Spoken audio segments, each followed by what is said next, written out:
Y para mí es un placer, un gusto maravilloso el comenzar este día miércoles con temas de suma importancia espiritual. Estoy junto a dos varones de Dios, estoy junto a Orelvis Benítez, bienvenido Orelvis, y al pastor Ed Bosch, pastor también, qué gusto tenerles, de Unción Plus. Sí. Y vamos a hablar de temas que interesan, de temas que son un poquito que no conoce el resto de gente, que no conocemos, y ustedes como pastores pueden ayudarnos a entender. Se habla de apologética, se habla de todo lo que es la teología, y es como que la gente escucha eso y como que no quiero entender, no sé si es que quiero aprender de esto, pero es algo tan sencillo cuando se describe todo esto en palabras comunes y corrientes, así es que bienvenidos y queremos escucharles a ustedes. Primero, gracias. ¿Quiénes son los apologistas y quiénes son los teólogos? Ya, los apologistas son los estudiosos que defienden la fe desde la razón, desde la investigación, la razón, el pensamiento lógico, es decir, cómo conecto la fe bíblica con la realidad de la sociedad. Ese es el apologista. Y el teólogo es el estudioso de Dios. En el caso del teólogo cristiano es el que estudia a Dios a partir del texto bíblico. Lo explica, lo da a conocer de manera más sencilla a las personas. Bueno, el teólogo debería ser el que busca a Dios, ¿no? Y el experto en buscar a Dios. Pero en este caso es el que explica a Dios, hace un discurso sobre Él. Ya. Ahora, dentro de todo esto, muchas personas dicen, bueno, no, Dios es un Dios de fe, no es un Dios de razón, pero usted me está diciendo que también se le puede entender a Dios a través de la razón y de la lógica. Claro, la Biblia dice que Dios creó el cielo y la tierra con inteligencia, creó todas las cosas con sabiduría, y ese es el mecanismo que hace inteligible todas las cosas. Es decir, el ser humano tiene un cerebro, tiene una mente y puede comprender toda la realidad, puede investigarla, puede acercarse a ella, entenderla, explicarla y utilizarla también. Sumamente importante esto de utilizarla, porque muchos dirán, bueno, conozco de Dios, conozco de la soberanía de Él en mi vida, ¿por qué yo tengo que estar tal vez tratando de expandir este amor que yo siento hacia Él o del amor que Dios siente hacia mí? ¿Por qué tengo que transmitir al resto de gente? Tal vez mi fe es personal y muchas personas tratan de vivir de esa manera, algo tan personal, tan único que no quiero pasar todo esto al resto de gente, no quiero ser solidaria, digamos así. Entonces, ¿por qué es necesario ser solidario? Bueno, es que no se puede dividir la emoción de la razón. No se puede dividir porque no puedes decir, bueno, es que yo siento un amor para Dios en mi corazón, pero de mi mente voy a hacer mis decisiones de mi manera, no voy a buscar de Dios, voy a ser, entre comillas, soberbio y yo quiero hacer de mi manera y déjenme quieto, porque es imposible conocer a alguna persona, o sea, pura emoción y ninguna, yo con mi esposa no puedo decir te amo, pero nunca voy a pensar en ti, no te voy a decir qué yo hago, no te voy a decir dónde ando, con quién, solo quiero, déjeme quieto, pero sí te amo, eso no tiene sentido. Entonces no podemos hacer lo mismo con Dios, no sé si opinas algo. Claro, somos seres integrales, es decir, está integrado en nosotros la razón, la inteligencia, las emociones, la cognición, el pensamiento, y nosotros no podemos decir ahora soy un ser humano aparte, es decir, soy cristiano en mi casa o en mi familia y afuera soy otra cosa o pretendo ser otra cosa. Sino si es que hiciera Orelvis algo de esto, significaría de alguna manera que estoy viviendo un cristianismo falso o algo, o sea, no he tenido un cambio radical, un cambio profundo, porque no puedo ser dos personas. Si es que estoy en Cristo, soy uno solo a donde yo vaya. Probablemente, y para eso está la teología, la apologética, para explicarnos a nosotros la profundidad, la extensión del conocimiento sobre Dios. Es decir, Dios tiene un carácter, Dios tiene métodos, Dios tiene propósitos en esta tierra. Por eso que todo lo que vemos en el universo tiene un propósito, tiene una explicación. Entonces la teología, la apologética, nos enseñan a nosotros a conectar la fe al ser humano en su integridad con toda su realidad. Entonces eso es uno de los beneficios, son uno de los beneficios que tienen este tipo de conocimientos. Qué maravilla. Yo sé que usted está diciendo siempre, yo quisiera preguntarle esto, este es el momento. Usted puede marcar al teléfono 2830-354 y hacer preguntas en directo a los pastores. Estos varones están listos para contestar toda pregunta que usted tenga respecto a esto. Lógica, ciencia, fe. Dios por encima de todo. Así es que qué lindo, continuemos nosotros ahora. Y mucho se ha visto en el proceso del tiempo, en el trayecto, de la humanidad, que siempre se dice que la ciencia niega la existencia de Dios. Y que muchos dicen, no, yo soy un científico, por tanto, entre comillas, no puedo creer en Dios. ¿Es verdad que la ciencia puede negar la existencia de Dios? La ciencia que niega la existencia, más bien es la ciencia cuando está condicionada por el ateísmo o por el agnosticismo, digamos así.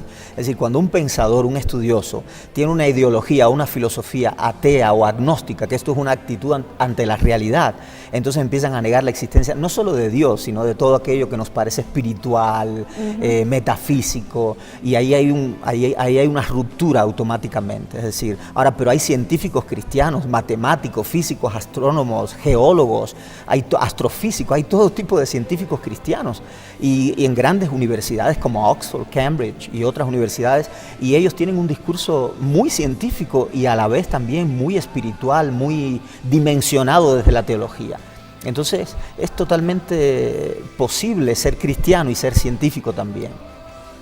Yo recuerdo, y tengo que confesar acá, mi papá fue agnóstico y nosotros crecimos con una idea de un Dios que solamente es para débiles o para gente que es tonta. Entonces, esto puede hacer que nosotros tengamos una división completa en cuanto, y un temor de buscar de esa deidad, de ese ser supremo que puede ayudarnos y levantarnos. ¿Cómo puede el cristianismo estar unido a la ciencia? ¿Ha habido gente, por favor, que pueda mostrarnos esta unión? Claro que sí. En los Estados Unidos hay varios apologistas, Ken Samples, Hugh Ross y otros, Ken Ham, que ellos se dedican a comprobar cómo interacciona la fe con la ciencia, y no son tontos. Tienen 2, 3, 4 doctorados, son astrofisicistas, son médicos, doctores, o sea, filósofos, son personas muy educadas, muy preparadas, que están ahora mostrando al público, mira, es que la fe es un asunto razonable también, no es algo que se excluye. La fe sí, o sea, no se puede, o sea, tocar y estudiar de esa manera científica, digamos, del método científico, pero vemos en la historia, vemos en los descubrimientos históricos y arqueológicos que, o sea, lo que dice la Biblia está al par a lo que dice la historia, y ahí se puede ver cómo interacciona Dios con la humanidad tras la historia. No sé si tienes alguna Sí, la historia está la filosofía de la ciencia nos enseña que la historia está llena de cristianos que hicieron ciencia. Por ejemplo, tenemos el caso de Galileo Galilei. Toda esta gente creía en Dios, solo que ellos empezaron a sistematizar la información, a organizar más, a profundizar. Y claro, la iglesia de la época empezó a atacarlos porque tenían concepciones filosóficas, digamos, ideas que aparentemente eran bíblicas y que en realidad no lo eran, y parecía que iban en contra de la investigación, pero no era así. Tenemos el caso de Isaac Newton, siglo XVII y siglo XVIII. Esto es una de las mentes más brillantes en el mundo científico, era cristiano, tenía hasta comentarios sobre el Apocalipsis, era un cristiano, claro, de tendencia arriana, que no voy a explicar, pero era cristiano, creía en Dios, en la Biblia, y es una eminencia en el campo de la investigación, y por ejemplo, la mayoría de los descubrimientos a partir de su época fueron basados en sus ideas, en sus leyes. Entonces, y tenemos muchos más. Tenemos muy conocido por la gente el caso de John Lennox, un filósofo de la ciencia y matemático de Oxford actualmente, que es una mente brillante, es un cristiano bíblico. Y un científico, tiene cerca de 90 papers, artículos científicos sobre matemática y una serie de cosas más. Entonces, es bueno que el cristiano y el no cristiano también se acerquen un poco al tema para entender que se puede interaccionar sin irse siempre a las fricciones y a la guerra, ¿no? Y si es que profundizamos un poquito más, si es que vamos a la Biblia, no hay nada de la Biblia que contradiga lo que la ciencia dice. ¿No es cierto? Podemos ver, por ejemplo, el hecho de la creación, como habla sobre la forma de creación del mundo. ¿Qué primero hubo? Hubo luz, hubo oscuridad, hubo agua, hubo tierra. Y toda esta forma de creación es compatible con todo lo que se ha demostrado. Es el único texto religioso antiguo que se generó hace 3000 años que tienen un discurso coherente y lógico en su explicación. Claro, fue expresado para gente de su época, no podían entrar en especificidades porque se volverían locos, ¿no? Claro. Y la idea no era proyectarles el conocimiento científico, sino entender que el mundo era totalmente cognoscible para ellos y era para disfrutarlo, para utilizarlo en ese sentido. Y tenemos el caso de Eclesiastés 1:13, donde dice, di mi corazón a inquirir, a investigar con sabiduría todo lo que se hace debajo del sol. Y este trabajo le dio Dios a los hombres, es decir, está aprobado por Dios que el ser humano puede investigar la creación. Entonces, es viable. Es tan especial ahora, pero por ejemplo, el día de ayer precisamente presentábamos acá una nota acerca de un descubrimiento que hubo en Marte, que se ve que hay agua oculta, hay agua aprisionada. Cuando hay agua significa que hubo vida. Entonces, ¿cómo puede la Iglesia y el cristianismo responder a ciertos avances de la ciencia que hacen que de alguna manera nosotros podamos decir, no, está contradiciendo a la Biblia? Claro. Bueno, yo pienso que la primera cosa es no tener temor. A veces las personas de fe ven estos descubrimientos y dicen, es que esto va a destruir mi argumento, mi prédica, y pues ahí no. Y dirigen a las personas que no, la ciencia es mala. Y eso lamentablemente hace daño. Y no lo digo para criticar, sino para tal vez gentilmente corregir y dar otro punto de vista, que es, mira, el Espíritu de Dios nos da, o sea, los frutos, que es paz, paciencia, amor. Y leemos en Génesis que Dios nos hizo en su imagen, que es...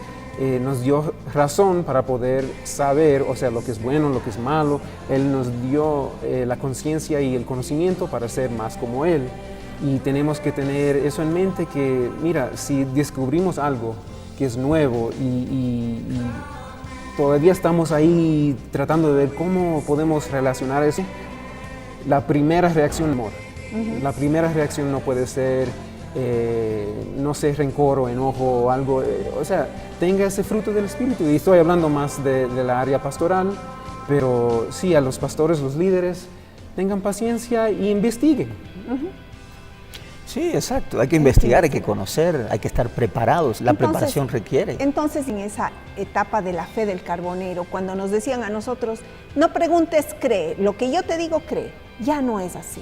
No debemos estar creyendo sin también nosotros investigar. Yo le escucho a mi esposo muchas veces que dice, bueno, yo te estoy diciendo, pero investiga tú, lee tú, porque Dios te va a revelar a ti. Sí. Entonces, es necesario esa investigación. Sí, claro. O sea, Jesús hace dos preguntas a los discípulos. ¿Quién dice el mundo que yo soy? ¿Y qué dicen ustedes? O sea, Dios nos hace esa pregunta por las palabras de Jesús. ¿Quién tú dices? O sea, al fin Dios no nos va a preguntar qué tú investigaste, qué tú buscaste, qué tú hiciste. No qué dijo tu pastor y tú creíste, sino qué tú hiciste. ¿Qué hiciste? Ahora, para todo esto, para terminar, yo quisiera que nos hable un poquito de Unción Plus y todo lo que está entregando Unción Plus. Sí, Unción Plus es un ministerio que tenemos aquí en el canal, parte del canal Unción. Es un brazo más de trabajo social. Se trata de consejería, compasión y conexión.